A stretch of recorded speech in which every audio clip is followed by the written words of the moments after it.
Hello बच्चों, तो चलिए इस प्रश्न को पढ़ते हैं। दर्शाइए कि रेखाएं a1x plus b1y plus c1 बराबर 0 तथा a2x plus b2y plus c2 बराबर 0 b1 b2 नहीं बराबर है 0 के हैं समांतर यदि a1 बट्टा b1 बराबर है a2 बट्टा b2 के। तो यहाँ पर देखो, ये दो रेखाएं हैं। हमें बताया गया है कि b1 b2 0 के बराबर नहीं है और ये रेखाएं समांतर है। तो हमें क्या बताना है कि जो शर्त है वो क्या होगी, a1 बट्टा b1 बराबर a2 बट्टा b2। यानी अगर ये समांतर है तो ये शर्त की पालना हो रही होगी, ये हमें दर्शाना है। ठीक है, तो प्रश्न में आगे बढ़ने से पहले इस प्रश्न से संबंधित जो मुख्य अवधारणा है उसकी हम चर्चा कर लेते हैं। तो देखिए, मुख्य अवधारणा क्या हो जाएगी, समांतर रेखाओं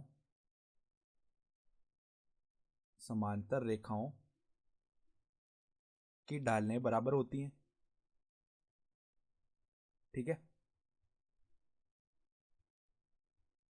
की ढालें बराबर होती हैं। और यदि हमारे पास में यदि रेखा a x plus b y plus c बराबर 0 है तो ढाल क्या हो जाएगी, तो ढाल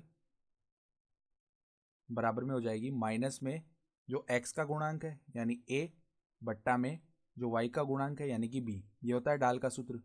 तो अब देखो, जो रेखाएं हैं वो क्या है, देखो उनको लिख लेते हैं पहले। a1x plus b1y plus c1 बराबर 0। ठीक है, तो इसकी अगर हम ढाल निकालें, उसको हम m1 बोल दें, तो वो क्या हो जाएगी, m1 बराबर में माइनस a1 बट्टा में b1। ठीक है, तथा दूसरी रेखा देखो क्या है, a2x plus b2y plus c2 बराबर में 0। तो अगर इसकी हम ढाल निकालें और उसको m2 बोल दें तो वो क्या आ जाएगी, माइनस a2 बट्टा b2।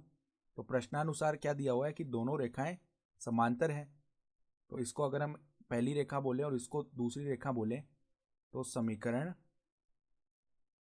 1 व 2 में प्रदर्शित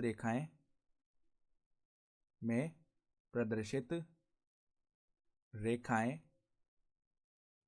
समांतर हैं तो इनकी ढालें बराबर होंगी। ठीक है, तो हम क्या बोल सकते हैं, m1 बराबर में होगा m2 के। तो अब देखो, m1 का मान रख देते हैं। m1 का मान है माइनस a1 बट्टा b1 और m2 का मान कितना है, माइनस a2 बट्टा b2। ठीक है, तो दोनों तरफ अगर हम -1 से गुणा कर दें तो यहाँ पर आ जाएगा a1 बट्टा में b1। ठीक है, बराबर में a2 बट्टा में b2। और यही हमें दर्शाना भी था। ठीक है, तो यहाँ से हमने दर्शा के दिखा दिया। ठीक है, तो जो सवाल में हमें बोला गया था दर्शाने के लिए, दी गई अवधारणा के आधार पर हमने दर्शा के दिखा दिया। तो आशा करता हूँ कि आपको ये प्रश्न समझ में आया होगा। धन्यवाद।